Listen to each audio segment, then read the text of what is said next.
Olá pessoal, seja bem-vindo ao novo podcast do Giro do Boi. Hoje eu quero tratar de gestão na pecuária. Eu quero que você entenda quais são os 3 pilares que fazem de uma pecuária ser ainda mais lucrativa, tá bom, gente? Segundo o meu entrevistado de agora, é preciso fazer um diagnóstico técnico da propriedade, fazer uma análise econômica do negócio e saber qual é a capacidade operacional de cada fazenda. Com estes 3 pilares em mente e também na prática, o sucesso do empreendimento é tiro e queda, é certeiro, tá bom, pessoal? E quem está comigo é o zootecnista e professor da Universidade do Agro, a Uniub lá de Uberaba, Minas Gerais, Maurício Escoton Igarazzi. Professor Maurício, obrigado por estar com a gente aqui nesse 45º episódio do podcast do Giro do Boi. Mauro, eu que agradeço muito a oportunidade de estar conversando um pouco sobre um assunto tão importante, tão vital para a lucratividade das fazendas, para o resultado, para toda a cadeia da pecuária, da carne. É fundamental, né, como o pecuarista, uma peça muito importante aí na cadeia, que ele tenha resultado, que ele tenha lucro, que ele possa ter uma boa qualidade de vida, que tenha investimentos lucrativos. Então, a nossa tarefa, né, a nossa lição de casa como consultor é fazer o resultado para ele. E como professor na universidade é mostrar isso para os alunos, né, a formação desses alunos, que são a nova safra que vai vindo aí, todo ano formando aí 100, 150 médicos veterinários, zootecnistas, agrônomos, para trabalhar aí no campo. Então, eu que agradeço muito a oportunidade de a gente estar conversando sobre isso. Bom, e antes de a gente falar e explicar com riqueza de detalhes quais são esses 3 pilares, né, de uma pecuária lucrativa, eu queria que o nosso público te conhecesse um pouco melhor. Você já tem mais de 20 anos, né, de lida campeira, trabalhou em fazendas, em empresas, trabalhou até dentro do frigorífico, né, sabe como ninguém a importância da cadeia produtiva da carne bovina como um todo, né? Conta um pouquinho a sua história, a sua trajetória. Eu entrei na faculdade, né, em 97 foi quando eu formei, olha só, em zootecnia. Depois foram 4 anos e meio aí de estudos, né? A faculdade é uma coisa sensacional, fiz na USP, em Pirassununga. Grandes amigos que já participaram aqui do podcast. Zé Bento Ferraz. Zé Bento. O professor Zé Bento foi assim, para mim é uma referência para mim. O homem que chuta o balde. Nossa, eu trabalhei com ele. Ele foi quem me apresentou o primeiro emprego, na verdade, ele me recomendou. É mesmo? Que bacana. Eu tenho um carinho enorme pelo professor José Bento. Eu gosto dele demais, o Joanir, toda a equipe lá. E uma turma muito boa, Mauro. Até vários já participaram daqui, né? O Eduardo Pedroso já veio, semana passada, aí, retrasada, veio o André Locatelli, da Nelore. Então, é realmente uma turma muito boa aí, de trabalho, de lida, né? Uhum. E depois, formado, eu tive assim a felicidade muito grande de poder participar poder trabalhar numa empresa muito organizada, né? Uma empresa de primeira linha, uma empresa inglesa, CFM, né? Todo mundo tem conhecimento dela. Onde que eu brinco, né? Até falo nas aulas para os meus alunos, foi minha segunda faculdade. Então aprendi muito lá com o Cleto, com o Fábio Dias. Grande Cleto. Um grande abraço aí pro Fábio Dias, a gente teve a oportunidade de trabalhar junto na CFM, então foi um aprendizado muito grande. Depois, eu sempre gostei muito de estudar, sabe, Mauro? Eu sempre me dediquei muito aos estudos. Minha mãe é professora, né? Quando a gente é filho de professor, a gente não tem muita escolha, né? Ou gosta de estudar, ou gosta de estudar. Ou estuda ou apanha, ou fica de castigo. Apanha. Não tem segunda opção, né? Verdade. Então, eu sempre gostei muito de estudar e eu senti que chegou a hora de me retornar à academia, à universidade. Aí eu tive uma oportunidade enorme de ir fazer um mestrado na Exalc, uma universidade fantástica, né? Não tem necessidade de maiores comentários. Verdade. Tive um privilégio enorme de trabalhar com o professor Núcio, né? Ele hoje é o maior especialista, assim, sem receio na área de conservação de forragem. Está lá na China, tá na universidade na China. Ah, é pessoa incrível, incrível. É um exemplo de amor à profissão, Mauro. É um exemplo. E depois foram anos maravilhosos em Piracicaba. Eu sou de Piracicaba, na verdade, né? Eu sou de uma cidade do lado ali, São Pedro, uma cidade menor. E depois eu fui fazer o doutorado também, eu já emendei o doutorado. Fui para Botucatu, na Unesp, lá trabalhar com o Mário, né? O Purgão. E o professor Silveira no projeto. Grande Silveira. Lá atrás, Mauro, a gente iniciou o projeto do novilho precoce, né? Do super precoce, abater animais com 14 meses no confinamento. Então, trabalhamos com dieta dos animais. A minha tese de doutorado foi em cima de silagem de grão úmido, de milho e de sorgo. Então, a proposta era testar os dois. Fantástico. Então, assim, foi muito bom. E aí, depois, eu voltei para a empresa, né? Eu voltei trabalhei em grandes empresas aí de nutrição animal. Trabalhei Tortuga, trabalhei na Socil, trabalhei com consultoria. Depois eu tive a oportunidade, como você disse, de poder trabalhar dentro da indústria, que foi, assim, um aprendizado muito grande, você conhecer dentro da indústria, como que ocorre todo a carne, os abates, mercado, negociação, desde a compra do gado, transformação desse músculo em carne, venda pro mercado. Então isso daí é uma coisa que eu trago muito nas aulas, isso pra gente, porque precisa saber, às vezes fica uma caixinha preta lá e precisa mostrar isso, porque é muito detalhado e muito rico. Que bom você tocar nesse assunto rapidamente. Me permita, professor Maurício, que tem muita gente que critica demais o frigorífico. E, na verdade, o frigorífico é meramente um processador daquela carne. Ele desmonta o boi, embala e entrega para o mercado e para o varejo.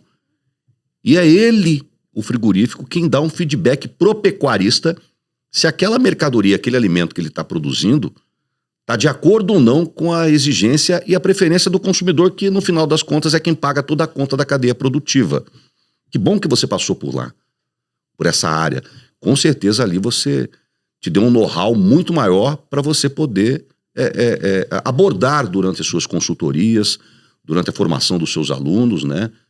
Como funciona de fato essa pecuária, né? Bacana isso.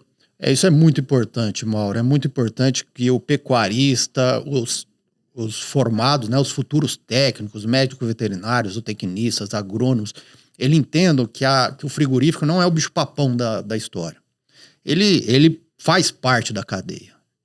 E dentro de toda a negociação, sempre é lógico, isso daí sempre você vai tentar comprar pelo menor preço ou você vai tentar vender pelo maior preço. Não tem isso daí, é normal de qualquer negociação.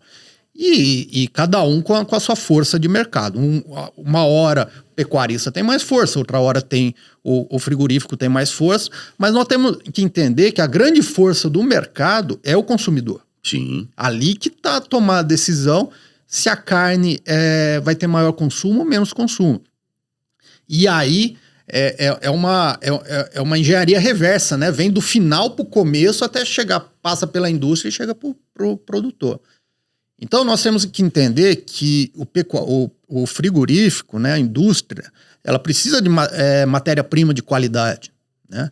Ela precisa de um boi novo, ela precisa vender. O frigorífico é uma fábrica de desmontagem, né? Ela desmonta um boi, ao contrário de uma fábrica de carro onde ela monta, o frigorífico desmonta. E cada peça dessa daí tem que ter qualidade. Então nós que estamos olhando mais dentro da fazenda, nós temos que entender como a gente produz um boi de boa qualidade. Um boi novo, um boi com acabamento, um boi sem lesão, um boi criado dentro de um padrão de bem-estar para ter um resultado melhor. E a indústria vai processar isso, qual que é o preço disso? É lógico, o pecuarista, voltando, né, sempre vai querer vender pelo melhor preço e o frigorífico está na parte dele de ter a margem dele no resultado. Mas o importante é essa carne de qualidade chegar lá no consumidor. Sem dúvida nenhuma. A gente precisa pensar nisso daí. Como chegar no consumidor? E quanto melhor a carne produzida dentro da fazenda do boi, né, toda a cadeia ganha muita força. É porque você intensificando a atividade, gradativamente você vai melhorando a sua rentabilidade, o seu giro diminui, né? Diminui de tempo, estou dizendo, em vez de você matar boi de 4 anos, você vai matar de 3, de 2, né? O seu giro do negócio vai sendo muito mais rápido e o consumidor vai usufruindo de uma carne de melhor qualidade. Isso ajuda na sustentabilidade, aumento de produção e de produtividade, enfim.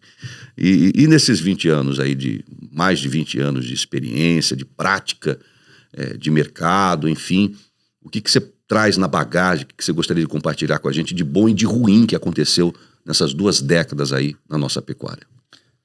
Eu acho que, vamos falar de bom, né? Eu acho que a pecuária se desenvolveu muito. Eu lembro lá atrás, Mauro, que quando eu saí para trabalhar, né, comecei minha vida profissional, a grande tecnologia da época era o sal proteinado. O sal proteinado deu uma virada quem é mais novo não imagina isso, mas o sal proteinado é uma virada na pecuária que possibilitou aquele animal, durante a seca, de perder peso, manter peso ou ganhar um pouco de peso. Isso daí a gente começou a quebrar o boi sanfona, né? Então isso teve um impacto muito grande, muito grande. E isso veio desenvolvendo, né? Há 20 anos atrás, um boi ganhava 1,2 kg em confinamento, 1,3 kg no máximo. Hoje, 2 quilos quase, né? Hoje a gente beira aí 2 quilos, com dieta praticamente só concentrado, animal bem terminado, animal com uma tecnologia de nutrição lá em cima, né? Temos muitas ferramentas hoje.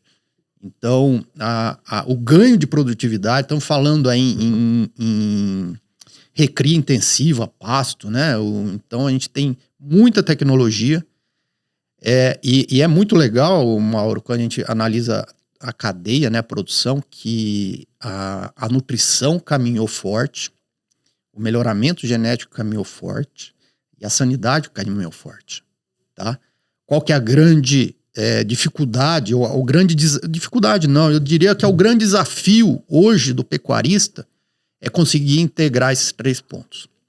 Por isso que eu trago, né, até a sugestão da nossa conversa é justamente isso, como a gente integra tudo isso daí, como que a gente entende o potencial produtivo da fazenda, como nós entendemos o negócio, a viabilidade do negócio, e como nós entendemos a nossa capacidade de executar isso, de transformar numa folha de planejamento, a gente transformar isso em resultado. Então esse é um grande desafio nosso hoje na pecuária. E o que eu sinto?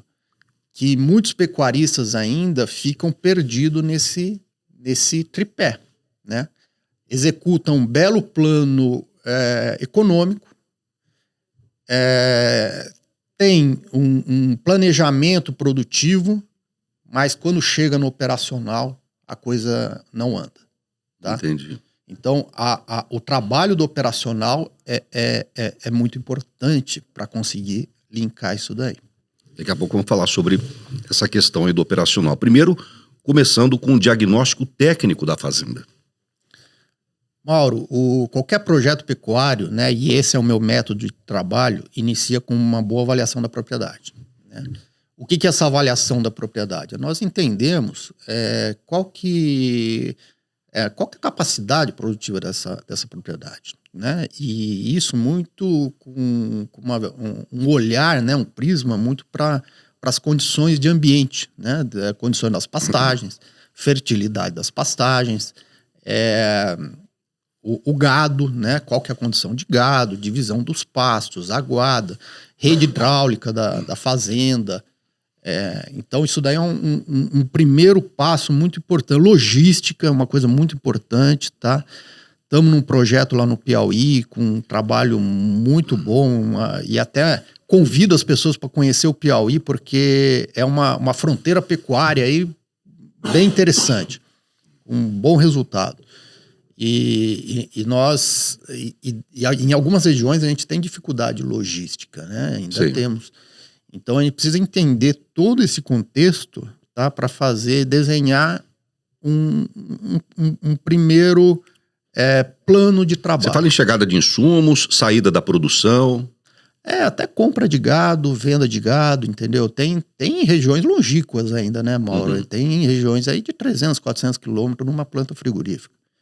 E 300, 400 quilômetros começa a ter impacto em custo, começa a ter impacto em qualidade de carne. Para esse cara, por exemplo, seria bom cria, que ele vende bezerro e o cara vai fazer a engorda mais próximo da indústria. Pois é.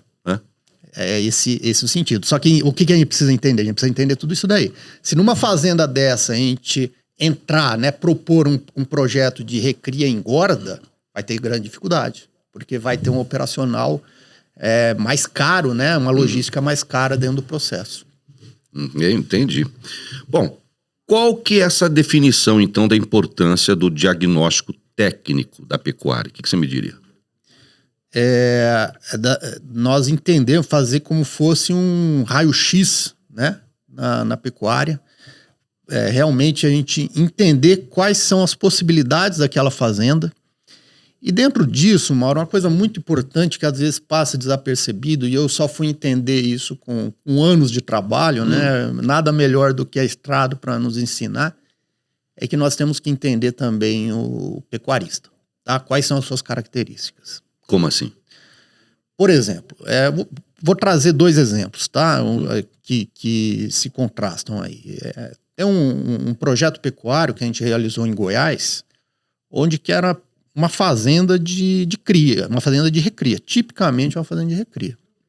E a proposta era compra de animais, né, na desmama e venda dos animais para confinamento.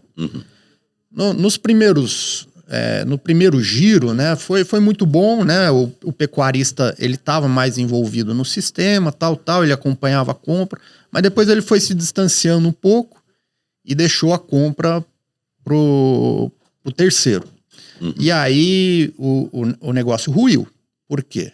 Porque a característica, a capacidade de compra e venda comercial, né, não era de acordo com a necessidade que precisava.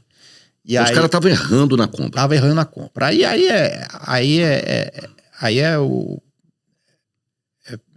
pisar na peia, né, como a gente diz. Fim da picada. Fim da picada. Comprava caro e vendia barato, né? Não tem resultado técnico no meio do caminho que corrija isso. Então, uma fazenda muito boa, né, uma fazenda de pasto bom, chovia bom, bem formada, não conseguiu performar porque o pecuarista não se enquadrou dentro dessa necessidade. Por outro lado, a gente tem um outro projeto, né, de um confinamento que o pecuarista ele é exímio na compra de gado. Então ele compra animais mestiços leiteiros, um valor muito bom. Esses animais desempenham menos no confinamento, né? Você tem maior mortalidade, você tem uma série de questões aí, gargalos. Mas no final da história, a conta fica muito boa. Ele compra barato, né? Compra bem, né? Então ele compra bem, tem uma equipe técnica boa para desempenhar os animais dentro da capacidade, né, desses animais, e a conta fica muito boa. Então a gente precisa entender isso daí. Qual que é o perfil do pecuarista? Qual que é a vocação dele? Muitas vezes um pecuarista que gosta de cria, tá? Às vezes ele fica envolvido por uma questão de giro pecuário, né? De ciclo pecuário. Vamos mudar para recria, vamos mudar para engorda. Tem que tomar muito cuidado com isso, porque o operacional do dia a dia é outro, a equipe está treinada dentro de uma fazenda de cria. Então a gente precisa tomar muito cuidado com isso para não errar, né? Existe uma consultoria que pode ajudar esse pecuarista a se conhecer? Sim. E entender a sua vocação? Sim. Eu trabalho, né? Na minha consultoria eu trabalho com isso, né? Dentro dos projetos, sempre a primeira visita é uma visita diagnóstica para a gente entender, é quase uma entrevista também com o pecuarista, entender a região, entender a fazenda, entender os funcionários, entender até a questão de capacidade de investimento do pecuarista, entender qual que é o risco que esse pecuarista está disposto a trabalhar, né, num projeto pecuário. Então a gente tem... É muito importante isso, é muito importante. Isso daí tanto é que a primeira visita é o diagnóstico, antes de começar. Por exemplo, você analisa também a infraestrutura que a fazenda tem, maquinário, quantidade de áreas de pasto, piquete, tudo isso você entra nesse esquema todo aí para poder traçar o perfil daquele produtor. Sim, divisão de pasto, rede de água, currais, coxo, divisão dos pastos, área formada, área degradada. Então a gente tem que ter... O que nós fazemos? Nós fazemos realmente um raio-x da propriedade para entender a capacidade que ela pode entregar. E aí nós montamos o projeto econômico de acordo com o investimento que vai ser feito, né? O que se busca dessa propriedade, com resultado, né? E aí linkando a outra parte também, né, que é o operacional.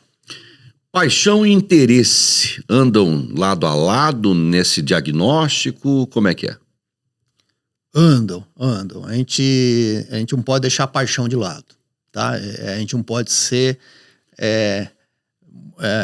totalmente frio no negócio. Mas não pode ser como aqueles pecuaristas de antigamente, né, Mauro? Não sei se você conheceu alguns industriais, grandes empresários que tinham a fazenda como hobby.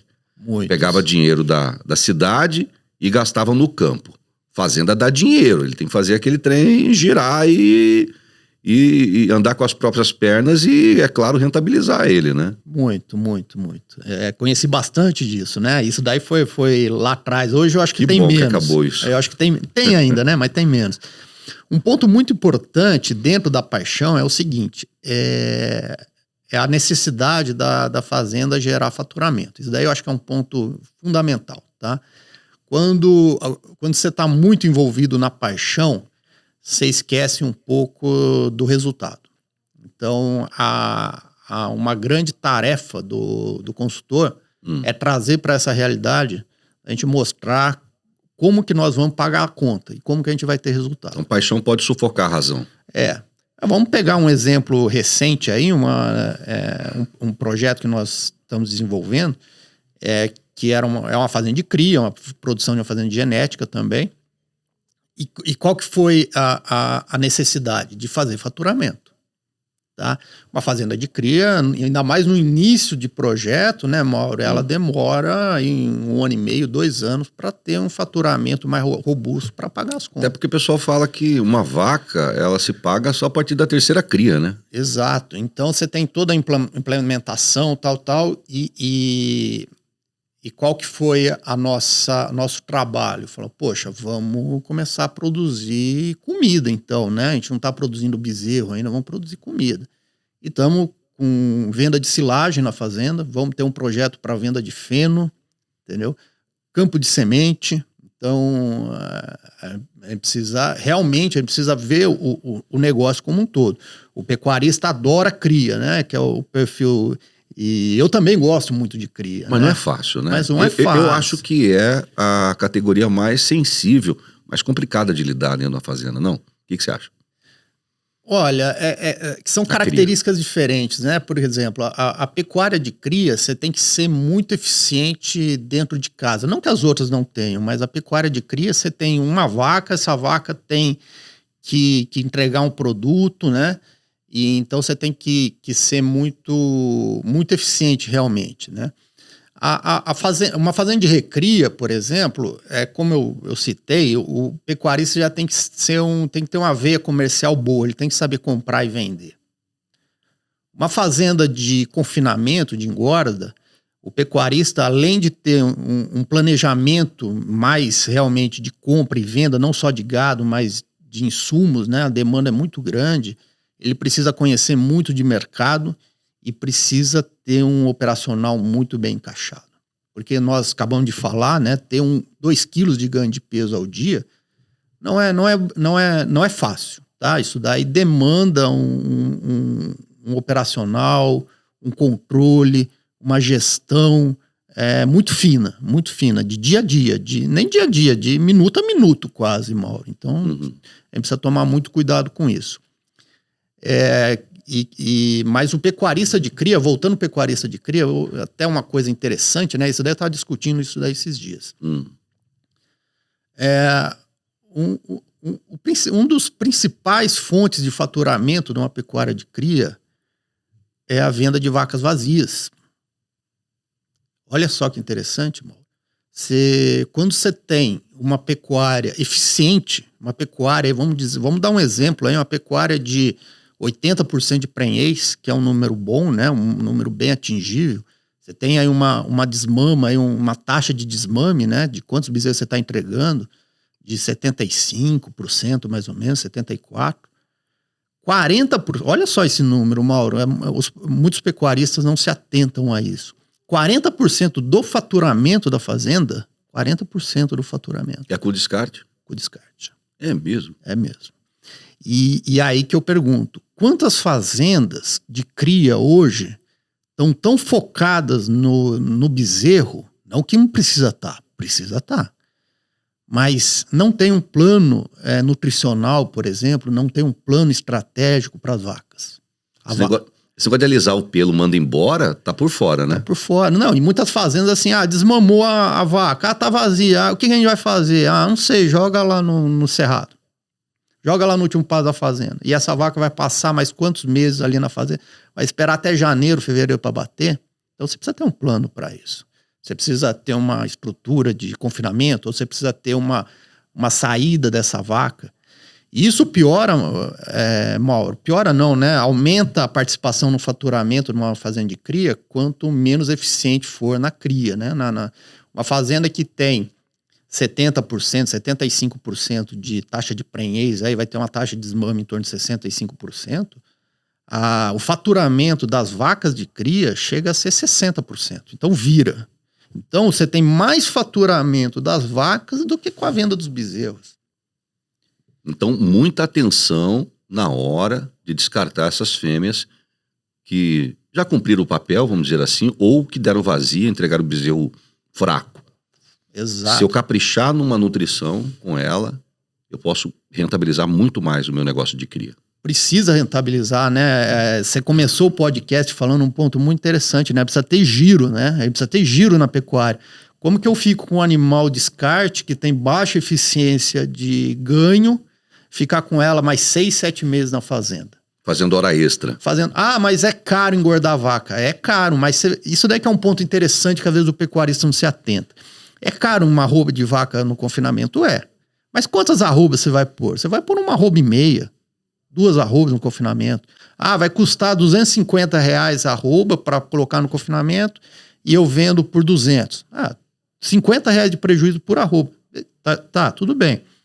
Tá jóia? Não tá jóia, é ruim, mas veja bem, você tá produzindo 2 arrobas. Uma arroba e meia, 2 arrobas. A vaca pesa 15 e as outras 13. Entendeu? Agora, você não quer ter, né, um custo maior na produção dessas 2 e vai ficar com o animal mais 6, 7 meses na fazenda? Isso que é planejamento, sabe, Mauro? Você a gente entender o operacional da fazenda, entender o diagnóstico, né, técnico da fazenda e o custo. Tempo é dinheiro, né? Como se diz, né? Você abatendo esses animais primeiro, você saindo com esses animais primeiro, você tem dinheiro em caixa. Você pode ter a oportunidade de comprar animais, você tem a possibilidade de aplicar esse dinheiro. Pecuária precisa ter giro, a gente não pode ficar trabalhando com pecuária como era 40, 50 anos atrás, que a pecuária era puramente uma questão mais de investimento, né? Boi era poupança, né? Quanto que a gente escutou isso, né, Mauro? Boi era poupança. Eu vou pôr lá tantos bois e é minha poupança. Isso não funciona mais. Hoje a gente é cobrado, é uma exigência hoje a gente trazer resultado, ter produtividade, precisa ter fluxo. Você até acompanhei o programa esses dias, né, da planta lá no Mato Grosso, né, que vai bater 4.000 cabeças por dia. Mato Grosso do Sul. Mato Grosso do Sul. Campo Grande. Você veja, uma planta que abate 4.000 cabeças por dia. O que a indústria está dizendo para nós? Precisa ter giro. E como você fica numa fazenda sem ter giro? Você precisa ter giro na fazenda, você precisa vender animais, você precisa fazer essa transformação, você precisa ter faturamento. É regra simples, né? Você abre uma pastelaria na esquina, o que você precisa fazer para você ter resultado? Você precisa vender pastel. Ué, é simples. Então a gente precisa vender boi. Precisa vender bezerro, precisa vender vaca descarte. Uma pastelaria fala assim, não, eu vou guardar o pastel para amanhã. Não existe isso. Entendo. Tá, vamos lá então. Uma vez descoberta a vocação daquele pecuarista, feita toda uma análise da sua propriedade, distância, infraestrutura, pessoal, etc., o que ele gosta de fato, qual que é o próximo passo? Próximo passo montar um processo de um projeto.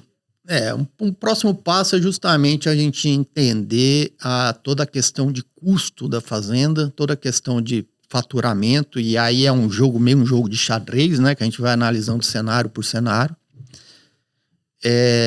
Entender os investimentos, se são necessários ou não, né? E a gente tem que saber separar custo e investimento, é outra lição de casa que a gente tem que explicar, né? Tem que trabalhar.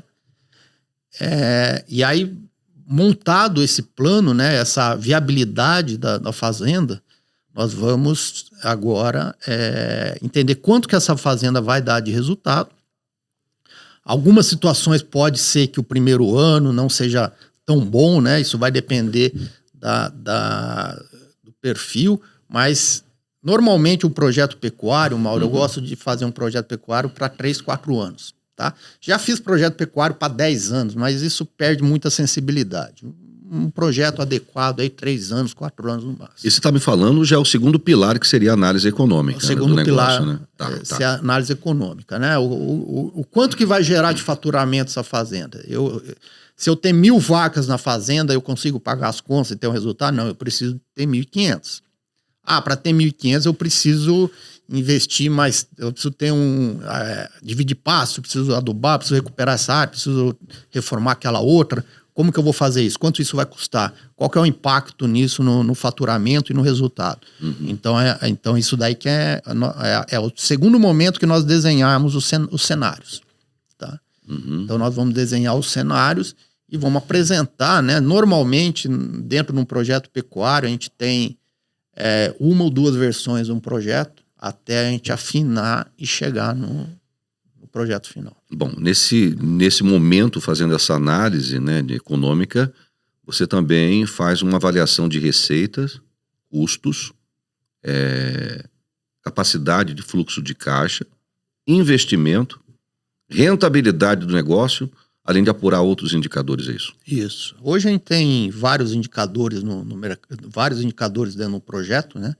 Segundo o Schacker, mais de 350. Mas não dá para você trabalhar com 350, né? 350 indicadores numa fazenda de corte. Até nisso, Mauro, é interessante porque é quase personalizado, tá? Eu trabalho de uma forma bem personalizada.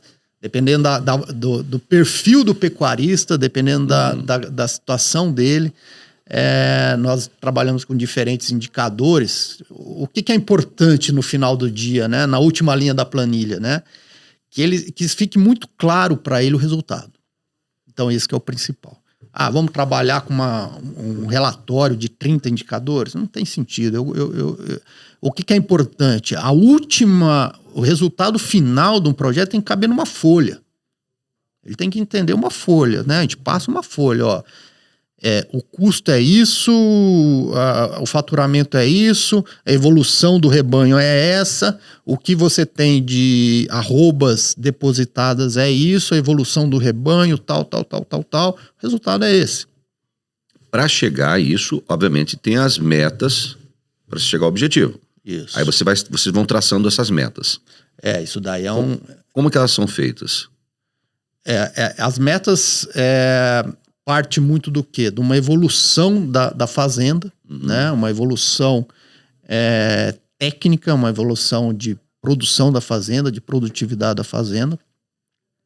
Isso está muito ligado, Mauro, e aí é uma coisa muito importante a gente entender, é o fluxo de caixa do pecuarista, como você disse aí atrás, a exposição ao investimento, tá? Do pecuarista. Então isso daí a gente precisa entender. E dentro disso, nós trabalhamos com um ganho, né? Uma melhoria contínua dos processos, tá? Isso é muito importante, uma melhoria contínua dos processos para trazer o resultado. tá? Só que o que é interessante, né? Projeto, né? Você tem um planejamento, esse planejamento ele tem que ser revisado sempre, né? Tem que ser, normalmente, no final de cada ano nós revisamos. Por quê? Porque eles têm que ser, às vezes, eles têm que ser ajustados a uma nova condição. Então, nós trabalhamos dessa forma para trazer um melhor resultado e atingir a meta final, o objetivo final.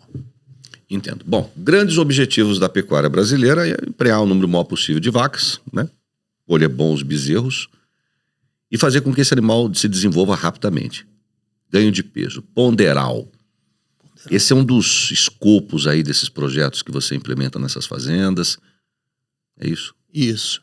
Aí, por exemplo, o principal indicador, né, técnico, né, para uma fazenda de cria é taxa de desmame.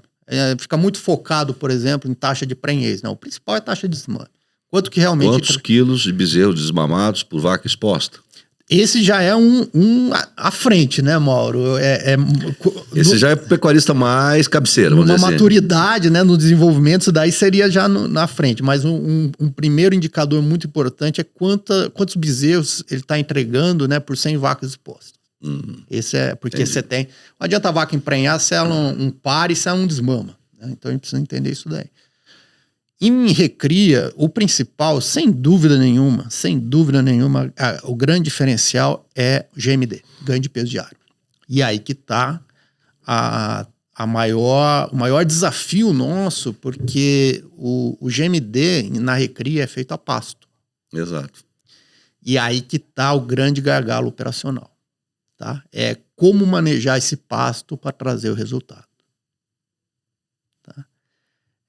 Até contando um pouquinho, né, da jornada aí, Mauro, há cerca de 4, 5 anos atrás, eu e o professor Leandro da UFO de Uberlândia, vendo essa dificuldade, essa dor, é uma dor isso daí, é uma dificuldade muito grande que a gente tem nas fazendas, realizar um bom manejo de pastagem, tá?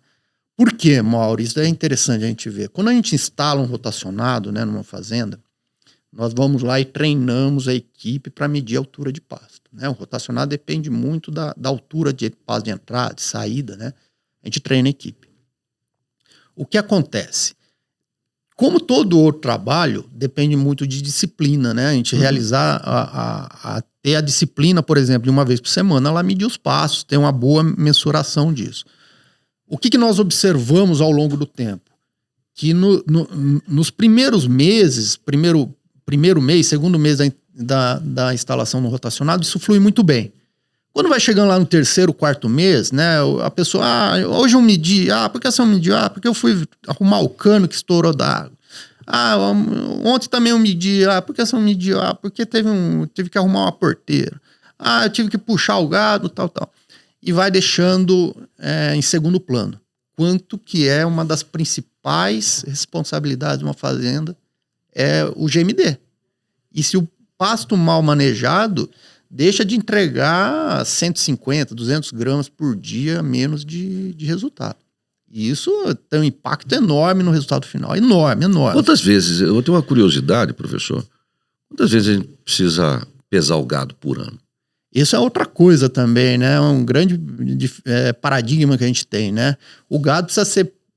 Uma vez por mês? Não, uma vez por mês não tem necessidade mesmo, porque como o animal, o enchimento ruminal dele, do intestino, do rumen é grande, você pesar uma vez por mês, você pode ter uma visão, um cálculo errado devido a esse enchimento, tá? Às vezes você pesa o boi cedo e pesa o boi à tarde, às vezes dá diferença de 10 quilos, porque ele tá com a barriga cheia ou não.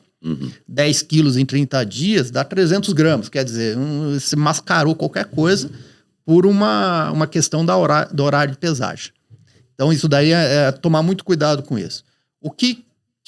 Como eu trabalho de pesagem trimestrais, tá? Você dilui esse efeito, né, do enchimento ruminal e nós temos um monitoramento do desempenho dos animais, né?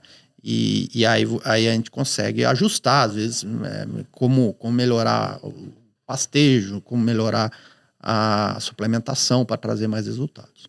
Então, de 3 em 3 meses é interessante. Aí, qual que é o recomendar? Pesar em janeiro, né? Pesar em abril, tá? Pesar lá em agosto, né? Pesar em novembro, janeiro novamente. Então você fecha um ciclo aí, e isso combina também com os momentos de vermifugação dos animais, de vacinação. Boa. Então você já acopla isso daí. Aproveita que eu vou levar o gado pro curral, né? 4 vezes por ano, faço o peso, já dou um tratinho sanitário, vermifugo. Até porque a recomendação é que a gente faça no mínimo 3 a 4 vermifugações por ano, né? É o protocolo 5811, né? Que é bem... Tem um resultado muito bom aí. Qual que é esse protocolo? 5811, né? Vermifuga no mês 5, no mês 8 e no mês 11. Então se encaixa dentro das pesagens. Entendi. E aí, Mauro, só voltando aí à questão da pastagem, né? Qual que era a nossa grande dificuldade, né, nos projetos pecuários? É trazer um resultado melhor para o manejo de pastagem, tá? E qual que era o gargalo? Que a gente não tinha uma mensuração legal, né, confiável dos pastos. Diante disso, a gente se aventurou num projeto de tecnologia, né, hoje já é bem robusto, chamado PastorView, que é a avaliação da pastagem por tecnologia, né?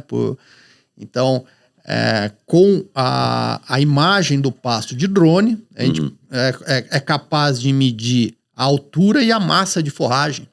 Então, num rotacionado onde, por exemplo, tem 15 piquetes, o drone voa com o plano de voo já, então nem precisa de uma pessoa operar, só liga o drone, já com o plano de voo ele vai, tira 3, 4 fotos de cada piquete, e aí nós traçamos todo o mapa da altura e da massa de forragem. Então nós entregamos isso para o pecuarista. Legal isso, hein? É fantástico, Mauro. É tecnologia, né? Não tem hoje como a gente trabalhar sem a gente não pensar em tecnologia. Então nós entregamos esse mapa do manejo para o pecuarista, né? Para o cliente, onde que ele sabe, daqui 2 dias eu preciso mudar para esse passo, para esse passo, para esse passo. Então tem todo um roteiro para ele caminhar. E nós temos indicadores, né? Se a taxa de lotação está adequada, precisa tirar, como que está o pastejo, né? Uma coisa muito importante. Os animais, por exemplo, eu preciso sair de um capim-marandu com 10 centímetros, 15 centímetros. Ele está uniformemente comido, pastejado, ou ele tem altura que está com 20, altura que está com 5, altura que está com 15. Isso entrega, né? O software entrega. Então você consegue ter também eficiência de pastejo. Ou seja, né, nós conseguimos, através da inteligência artificial, através de algoritmos, e é toda uma linguagem de tecnologia, nós entregarmos isso para o pecuarista. Muito bacana isso. É um software? É um software. PastorView. PastorView. Muito legal. Como é que tem acesso a ela? Internet. Internet. Tem o nosso site. Qual é o site? É pastorview.com.br. E também pode entrar direto no meu Instagram. Também tem no Instagram também, PastorView. Ou no meu Instagram, né, Escoton Pecuária também. A gente é o desenvolvedor, né, com outros sócios. E a gente tem todo o prazer aí de mostrar a ferramenta. Bom, falamos aí sobre o diagnóstico técnico da fazenda, sobre essa importância da análise econômica. Agora vamos lá no tendão de Aquiles. A capacidade operacional de cada fazenda.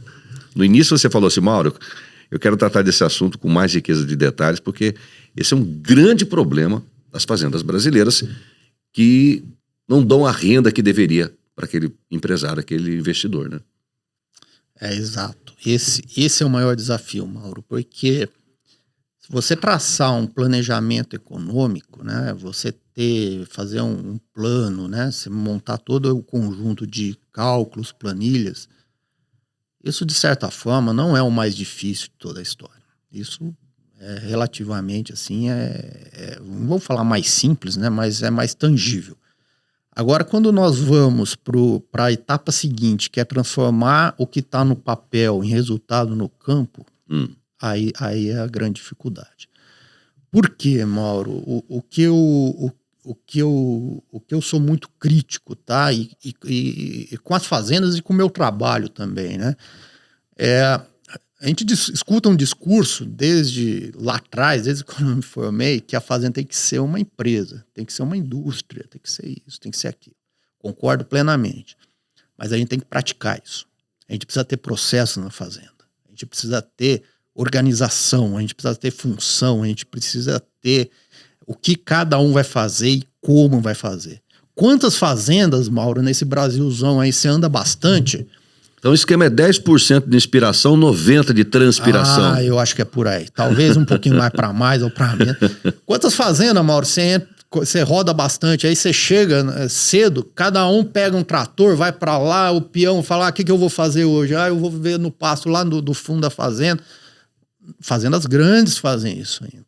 Não tem um planejamento, não tem uma organização. O que cada um vai fazer, como vai fazer, onde vai fazer, entendeu? E imagine, vamos voltar para o frigorífico, vamos supor lá dentro numa sala de abate, lá tem 200 pessoas lá dentro de uma sala de abate. Fala, pessoal, entra todo mundo aí, vamos abater os animais. Tem condição? Não tem. Cada um tem sua participação em cada processo. Eu tiro o couro para o rolete, outro faz isso, faz aquilo. Então, em fazenda, o que nós precisamos melhorar é muito isso, tá? Operacional, a gente conseguir realizar o que precisa ser realizado. Mauro, um atraso de uma semana numa roçada tem um impacto enorme na produção do pasto, sabe? Um atraso no início de uma suplementação ou aumento, uma mudança na suplementação tem um impacto enorme. Às vezes, uma das dificuldades de fazenda é porque você não tem um gabarito, você não tem um resultado lá tangível, né? Você tem o que pode ser tangível. Então, às vezes, a ineficiência passa e aí você não consegue medir isso. Identificar a vocação de cada vaqueiro, de cada colaborador da fazenda é importante, né? Fantástico, Mauro. Mauro, eu vou retomar aqui uma lição que eu tive lá com o Cleto, lá atrás na CFM. Grande Cleto. Um grande abraço. Foi meu segundo. Se o Zé Bento foi meu primeiro grande professor, o Cleto... Eu esqueci de te falar, o Zé Bento, uma vez ele estava me entrevistando ele falou assim, Mauro, eu estudo há mais de 40 anos genética, há mais de 40 anos. E quanto mais eu estudo genética, mais eu acredito na nutrição. Precisa ter a participação dos dois aí, né? É verdade. Sobre vocação. Então, aí ele falou, Maurício, quando você chega no curral, você não pode... você tem que chegar no curral e você tem que olhar o que cada um tá fazendo. Você chega e cumprimenta o pessoal, mas você fica uns 10 minutos só observando. Olha só que coisa sábia, Mauro. Por quê? Porque você tem que observar quem tá embutindo o gado lá atrás, quem tá pegando a pescoceira, quem tá vacinando... Como que está o processo? De uma forma muito simples, ele falou para mim, você tem que analisar o processo. Às vezes você tem que tirar uma pessoa que está ali na frente, lá atrás para ajudar, porque a velocidade de trazer o gado não está... Então, e dentro disso você tem que também entender qual que é o melhor peão para ele cuidar da maternidade, qual que é o melhor peão para ele fazer um manejo de pastagem, qual que é o melhor peão para escriturar, né? Qual que é o que tem mais leitura, que tem uma escrita melhor. Então isso daí passa muito e quando eu vou nas fazendas eu tô sempre olhando muito isso, Mauro. Sempre assim com um olhar muito crítico para isso, para a gente conseguir ter uma melhor eficiência aí. Quais são os desafios comuns, né, numa gestão operacional de uma fazenda?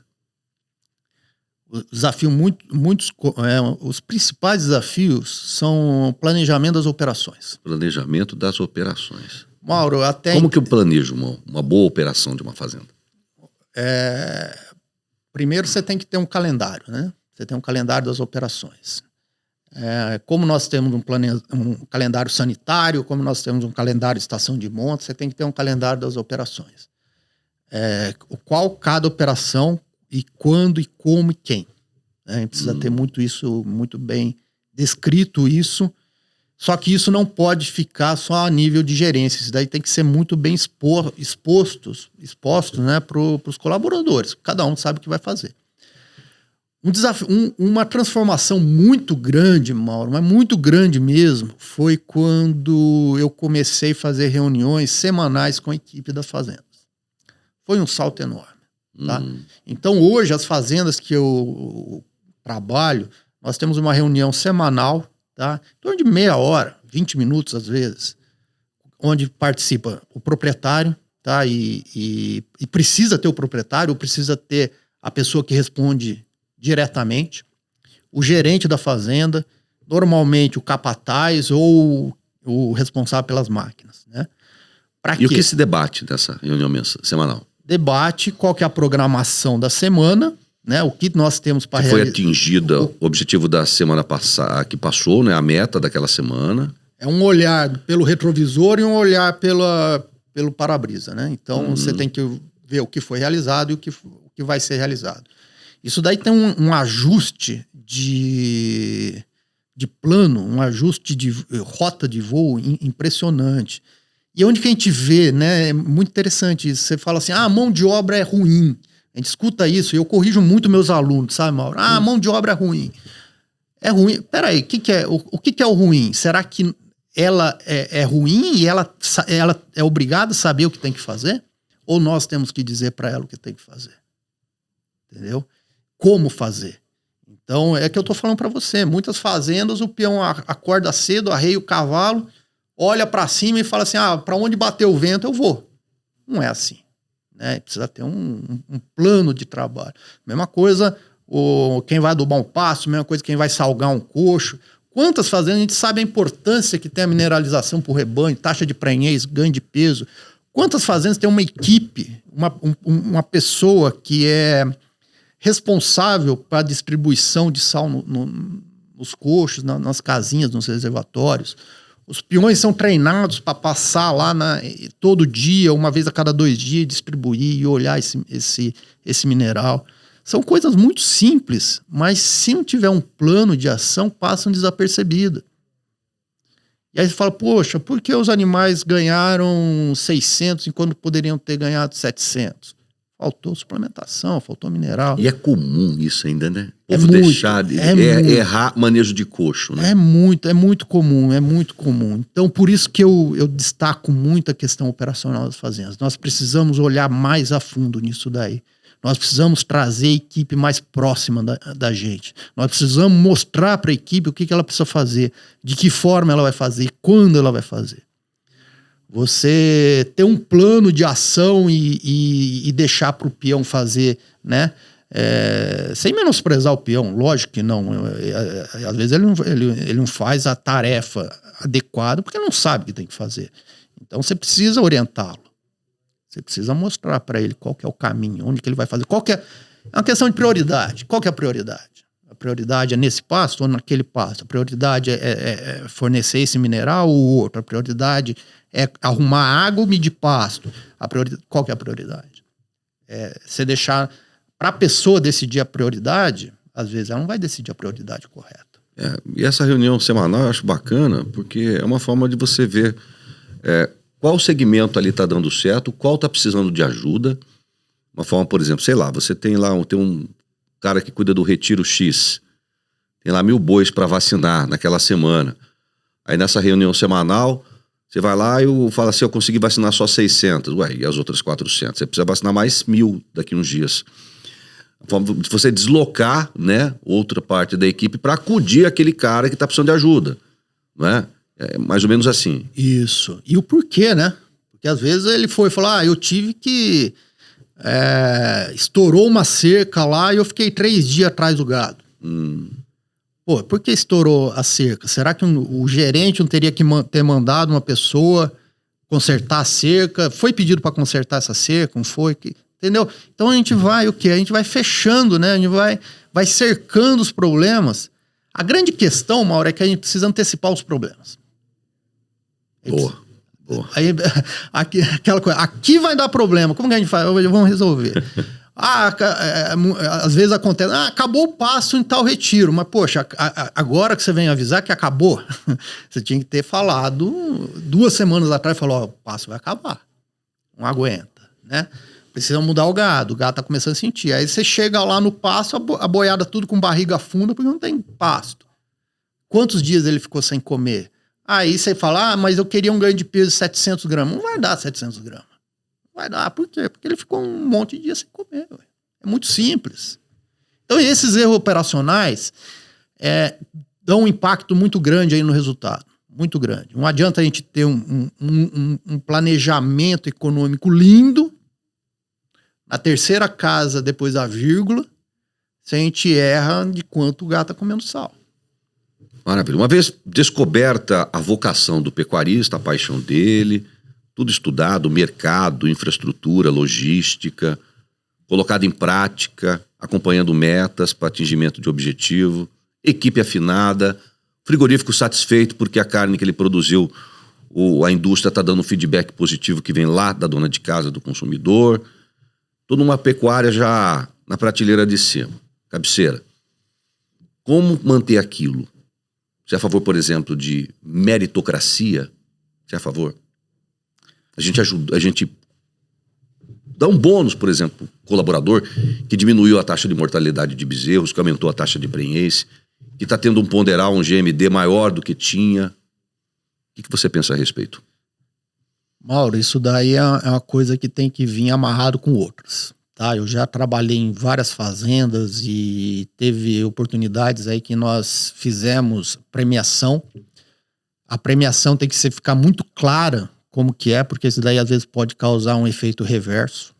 Porque quando você fala uma premiação e ela não fica clara, então, por exemplo, você vai ter uma premiação se tiver menos do que 2% de mortalidade de bezerro. Aí deu 2,5%. Até você explicar que um deu 2,5% e falar assim, você vai ter uma premiação de mais 2 salários, um salário. A pessoa já gastou aquele um salário. Entendeu? O funcionário. Já fez dívida. Já fez dívida. Aí fala, mas não recebi. Mas não atingiu. Mas como atingiu, morreu pouco bezerro. Então, é todo um trabalho onde você tem que mostrar desde o mês a mês a mortalidade, o que está acontecendo, entendeu? Não adianta você chegar só com o resultado lá no final. Uhum. Então, para completar essa pergunta sua, Mauro, é muito importante o conjunto, tá? Uma bonificação, uma premiação, uma meritocracia é muito importante. Mas o que eu recomendo hoje? Fala, Maurício, o que você recomenda numa fazenda hoje? Primeiro, é ter salários compatíveis com cada função dentro da região, né? Segundo, ter condições para os funcionários. Primeira coisa, uma casa boa. Hoje não existe qualquer funcionário... Trata bem o cara, Trata né? bem. Isso é coisa de ser humano mesmo. Não tem como hoje você trazer uma pessoa pra fazenda, Mauro, você não dá internet, pô. É verdade. A primeira coisa que o peão fala quando você vai contratar, ele tem Wi-Fi? Senão a mulher dele, o primeiro dia vai embora, cara. Não tem, não tem jeito. Como que ela vai ficar no TikTok ali, né? Pois vai ficar conversando com as comadres e tal. Então precisa ter internet. Verdade. Precisa ter alimentação, precisa ter um transporte, precisa, se possível, um plano de saúde, entendeu? Precisa ter reuniões, precisa ter treinamento, precisa ter engajamento. Então, isso daí passa. Só pagar, dar uma bonificação no final é perigoso. Tem que ser bem traçado um plano, tá? Uhum. Para ter um bom resultado. Bom, nessa reta final do nosso bate-papo, eu queria que você me falasse sobre um segmento que tem crescido muito no Brasil e você é um dos grandes defensores, um dos caras que mais levantam a bandeira do confinamento brasileiro.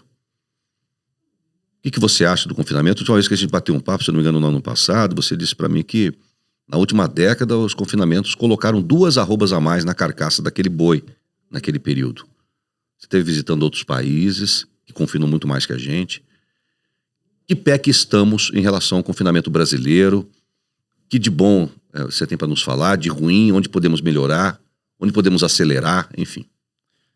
O confinamento brasileiro é muito, muito interessante a gente avaliar, né? Ele teve um progresso de tecnologia, um progresso de eficiência muito rápido, né? Em questões de 10 anos, aí, a gente subiu vários degraus aí na eficiência, no resultado. Como que a gente pode pensar hoje o confinamento? Esse confinamento, nós temos que trazer mais resultado, uma melhoria contínua, sem dúvida nenhuma. Nós temos que pensar hoje o confinamento para nós abatermos animais mais pesados, tá? E incorporar mais arrobas. Teve uns 2 podcasts aí atrás, né, que veio o amigo André Locatelli conversar e falou que a régua passou de 22 para 24, 25 arrobas. Esse é, assim, por mais que hoje a gente fale que por acabamento é caro, tal, tem tudo isso, a gente tem que avaliar isso, lógico, mas sem dúvida nenhuma, nós precisamos ter uma boiada mais pesada. Isso daí é o caminho. Cabe mais, então. Cabe mais. Até porque você vê, a média de confinamento nos Estados Unidos, 180 dias. E os caras lá colocam 15 arrobas.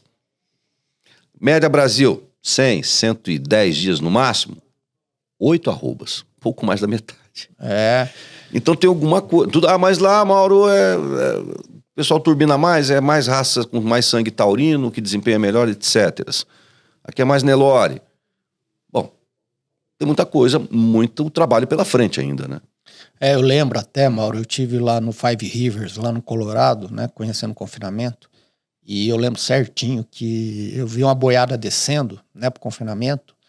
É praticamente uma boiada, assim, que quase tá pronta pro nosso, né? Nossa, hoje não, né? Mas um tempo atrás era. E aquela boiada ia ficar mais um tanto de tempo lá para pôr, né, para pôr acabamento, para crescer, né? Através da nutrição, hoje você consegue que o animal cresça em carcaça, né? Desde que tenha genética, lógico. Uma dieta ajustada para isso. Então, eles já estão lá na frente, né? Eles estão abatendo animais mais pesados. E nós temos que fazer o quê? Nós temos que aproveitar melhor, porque isso daí são dados, né? Você entra nas estatísticas, mostram o quanto que o Brasil vai precisar crescer, né? De produção de carne em menos espaço com menor rebanho. Carne sustentável também. Olha as aspirações mundiais sobre meio ambiente, rastreabilidade. Como você vai... O cerco se fechou, professor. Como que você vai produzir mais, sendo que você tem menos área no rebanho menor? Intensificando. A matemática é muito simples, você tem que passar agora para um boi, e eu concordo plenamente com o André, né, o grande André Locatelli, do quê? Que a gente precisa bater boi com 24, 25 arrobas. Como que a gente vai fazer isso? Vamos voltar aí a genética, precisamos ter rebanho de genética boa. Hoje, né, o gado Nelore que a gente tem, não tem necessariamente, precisa ser cruzamento também. Hoje a qualidade que a gente tem no Nelore é surpreendente. O cruzamento ajuda muito. Quando você incorpora o cruzamento no rebanho, é fantástico o resultado, né?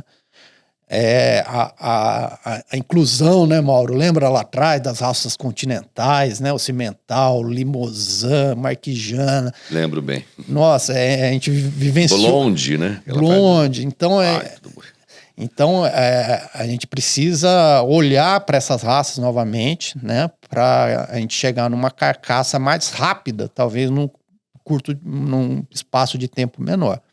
Mas, sem dúvida nenhuma, nós precisamos aí aumentar o ganho de peso do confinamento, o peso de carcaça dos animais, e associado isso daí é genética, né? Então, o cuidado para o nosso ouvinte aí é que são coisas casadas, né? Não dá pra gente pensar em abater um animal de 24, 25 arrobas com um animal que não tenha genética para isso, um mestiço leiteiro, um animal mal recriado, entendeu? E aí, Mauro, eu vou um pouquinho mais para frente, se me permite. A questão da boa nutrição da vaca, né? A gente precisa pensar nessa vaca, toda a questão da programação fetal. Esse animal precisa ser bem nutrido quando feto lá na barriga da vaca, né? Agora eu realizei uma mentoria sobre nutrição lucrativa, né? Com um grupo de técnicos, e foi muito legal porque a gente debateu muito isso, né? Normalmente, qual que é a recomendação? A recomendação é nós tratarmos uma vaca aí no período da seca com sal ureado, sal proteinado, mínimo custo, manter score ou perder pouco. Hoje, passa, né? Nota 5 na prova, né? Passou de ano, né? Mas se a gente está falando uma pecuária de abater boi de 24, 25 arrobas, essa vaca tem que ser melhor tratada. Senão esse animal não vai dar 25 arrobas, pelo menos na média, né? Fala, o florão, né? O bezerro que nasce lá no começo, tal do cedo, esse atinge. Mas você não trabalha com pecuária só dos bezerros melhores, você trabalha com média. Então, a gente precisa ter média de trabalho. A gente precisa ter nutrição adequada para essa vaca. E aí vai investimentos. E aí que vai toda análise de custo. A gente precisa que esse animal seja bem recriado. Só acabar com meio e fundo. Meio e fundo. A gente precisa que esse Acaba com isso. A gente precisa que esse animal seja bem recriado em manejo de pastagem, né? Como eu disse para você, desenvolvemos um sistema PastureView de avaliação de pastagem. Para quê? Para ganho em eficiência. Não dá para o animal ganhar 600 gramas, ele tem que ganhar 800. E depois para o confinamento. É 110 dias? Não, a gente vai trabalhar com 150, 180 dias, não sei.